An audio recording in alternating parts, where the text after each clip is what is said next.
Got a 2008 Infiniti M35. We ready to do the passenger side axle.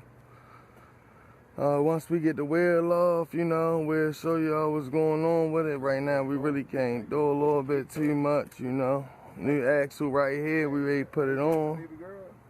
We got a little bit of shade, y'all. A little bit of shade, but it's how we do this shit. It's sunny, but we gonna get it in. We gonna get it cracking. We're gonna get this axle in this car. First step, take out the wheel. Put your wheel lugs down.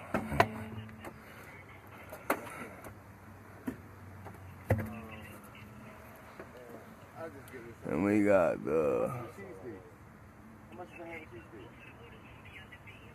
Okay. I said, how much does it have a cheese stick? Yeah. How much does it have a cheese stick? Alright. Old axle out. Old axle, this shit was furred. Literally clicking. New axle was in. New axle, y'all. New axle.